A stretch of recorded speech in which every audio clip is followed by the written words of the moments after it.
ವಸ್ತುನಿಷ್ಠತೆ, ವಿಶ್ವಾಸಾರ್ಹತೆ, ನಿಖರತೆಗಾಗಿ ನೋಡ್ತಾ ಇರಿ ನ್ಯೂಸ್ ಪುತ್ತೂರು, ಜನಮನದ ಪ್ರತಿಧ್ವನಿ. ಶುಭ ಮುಂಜಾನೆ. ನಾನು ಶ್ರೀಮಾ. ಇಂದಿನ ಮುಖ್ಯಾಂಶಗಳು.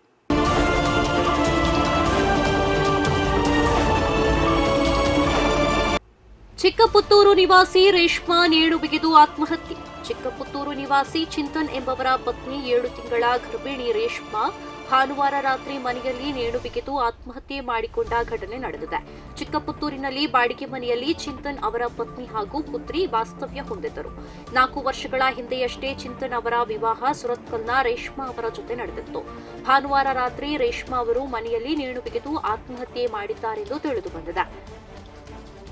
ಸುರತ್ಕಲ್ನ ಮೇಲ್ಸೇತುವೆಯಿಂದ ಸರ್ವಿಸ್ ರಸ್ತೆಗೆ ಬಿದ್ದ ಕಾರು. ಸುರತ್ಕಲ್ ಎನ್ಐಟಿಕೆ ಸಮೀಪ ಕಾರೊಂದು ಚಾಲಕನ ನಿಯಂತ್ರಣ ತಪ್ಪಿ ಮೇಲ್ಸೇತುವೆಯಿಂದ ಕೆಳಗೆ ರಸ್ತೆಗೆ ಬಿದ್ದ ಘಟನೆ ಭಾನುವಾರ ಸಂಭವಿಸಿದೆ.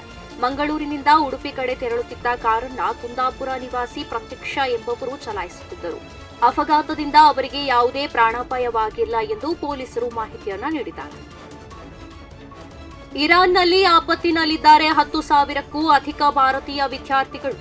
ಇಸ್ರೇಲ್ ಮತ್ತು ಇರಾನ್ ನಡುವಿನ ಯುದ್ಧ ತೀವ್ರಗೊಳ್ಳುತ್ತಿರುವಂತೆಯೇ ಇರಾನ್ನಲ್ಲಿರುವ 10,000ಕ್ಕೂ ಅಧಿಕ ಭಾರತೀಯ ವಿದ್ಯಾರ್ಥಿಗಳ ಮೇಲೆ ಆತಂಕದ ಕಾರ್ಮೋಡ ಕವಿದಿದೆ. ಯುದ್ಧದ ಪರಿಣಾಮವಾಗಿ ಇರಾನ್ ತನ್ನ ವಾಯುಮಾರ್ಗವನ್ನ ಪೂರ್ತಿಯಾಗಿ ಮುಚ್ಚಿದೆ. ಅಲ್ಲಿಂದ ಯಾವುದೇ ವಿಮಾನ ಟೇಕ್ ಆಫ್ ಆಗುವಂತಿಲ್ಲ ಹಾಗೂ ಇಳಿಯುವಂತಿಲ್ಲ. ಆದರೆ ಭಾರತದ ವಿನಂತಿಯ ಮೇರೆಗೆ ಭೂಮಾರ್ಗವಾಗಿ ಅಂತಾರಾಷ್ಟ್ರೀಯ ಗಡಿ ದಾಟಿ ಹೋಗಲು ಭಾರತೀಯರಿಗೆ ಇರಾನ್ ಅನುಮತಿಯನ್ನ ನೀಡಿದೆ. ಅಜರ್ಬೈಜಾನ್, ಅಫ್ಘಾನಿಸ್ತಾನ್ ಅಥವಾ ತುರ್ಕಮೆನಿಸ್ತಾನ್ ಗಡಿ ಮೂಲಕ ಭಾರತ ತಲುಪಲು ಭಾರತೀಯರಿಗೆ ಇರಾನ್ ಅವಕಾಶ ಕಲ್ಪಿಸಿದೆ. ಈ ಹಿನ್ನೆಲೆಯಲ್ಲಿ ಭಾರತ ಈಗ ತನ್ನ ಪ್ರಜೆಗಳನ್ನ ಕರೆತರುವ ಕಾರ್ಯಾಚರಣೆ ಪ್ರಾರಂಭಿಸುವ ತಯಾರಿಯನ್ನ ನಡೆಸುತ್ತಿದೆ. ವೀರಮಂಗಲ ಪಿಎಂಶ್ರೀ ಶಾಲೆಗೆ ಮಂಗಳೂರು ಸಂಸದ ಕ್ಯಾಪ್ಟನ್ ಬ್ರಿಜೇಶ್ ಚೌಟ ಭೇಟಿ. ಸುಂದರ ಭಾರತ ಪುಸ್ತಕ ಟ್ರಸ್ಟ್ ನೀಡುತ್ತಿರುವ ನೋಟ್ ಬುಕ್ ವಿತರಣೆ.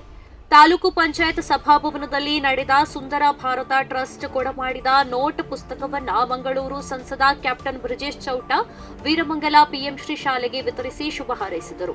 ಸುಳ್ಯ ಕ್ಷೇತ್ರದ ಮಾನ್ಯ ಶಾಸಕರಾದ ಕುಮಾರಿ ಭಾಗೀರಥಿ ಮುರುಳಿಯ ಅಧ್ಯಕ್ಷತೆಯನ್ನ ವಹಿಸಿದರು.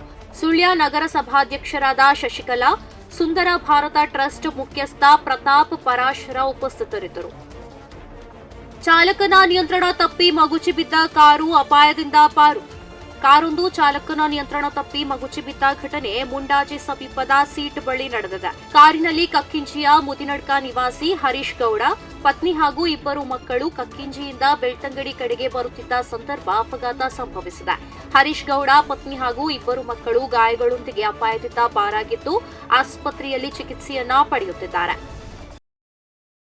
ಪ್ರತಿದಿನದ ಸುದ್ದಿಗಳಿಗಾಗಿ ನೋಡ್ತಾ ಇರಿ ನ್ಯೂಸ್ ಪುತ್ತೂರು, ಜನಮನದ ಪ್ರತಿಧ್ವನಿ. ಧನ್ಯವಾದಗಳು.